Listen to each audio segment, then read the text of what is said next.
Okay, so today we're going to have a look at this scene from Boogie Nights and a few of the fairly unconventional ways that make it kind of incredible.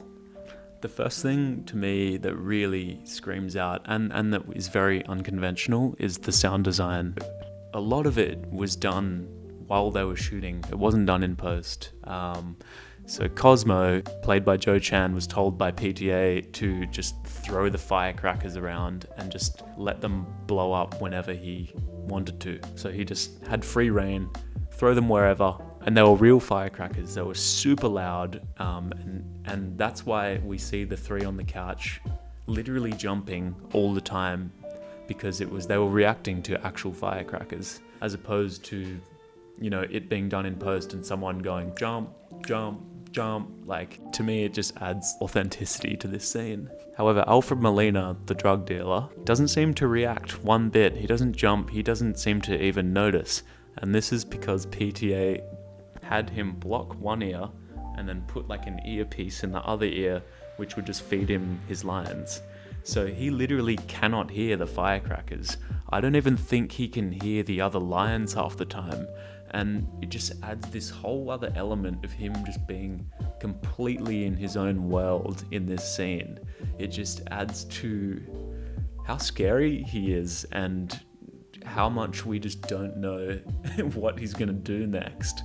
And I thought that was just a crazy directing decision to literally pull an actor out of a scene. Here's what Molina said in an interview about the film. PTA got me to plug up one ear, and the other ear I had an earwig, so all I could hear was my dialogue. So when the firecrackers are going off and they were full bore, everyone else was on set jumping, but all I could hear was a faint thud. It didn't distract me at all. I mean, this guy is totally in his own world. He's in a vortex of complete chaos, but just doing his own thing.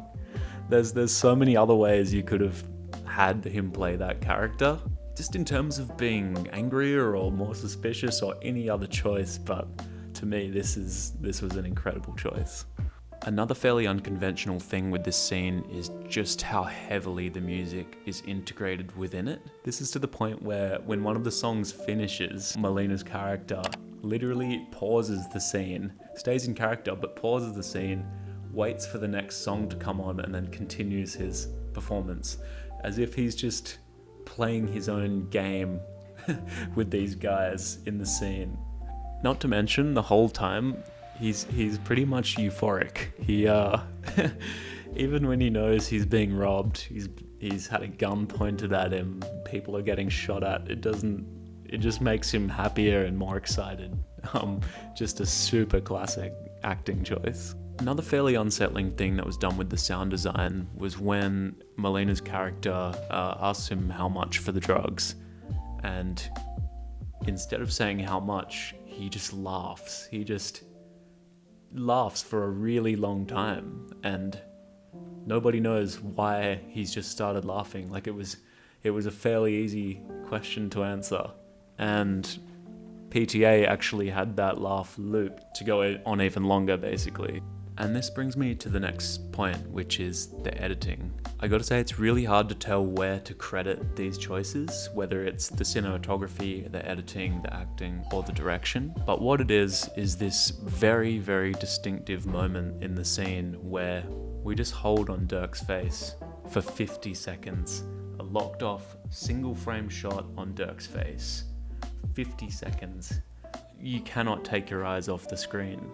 It's like he's seeing his whole life just flash in front of him and then come to this very, very bleak realization of where he is and what he's done. To me, this is by far the most powerful moment in the entire scene, and it's clear why they didn't cut it. So what each person sees in these 50 seconds is totally unique. An article from AV Club even cited this. There really is nothing happening because Wahlberg has gone utterly catatonic. Dirk simply disappears. Only at the very end of the shot, just before he rises, does Wahlberg recommence anything we might consider as acting.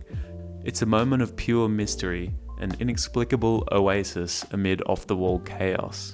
Now, I know there's so much in this scene that make it incredible, but these are just a few of the little unconventional things and what I considered to be really good directing decisions, which added a huge amount to the scene.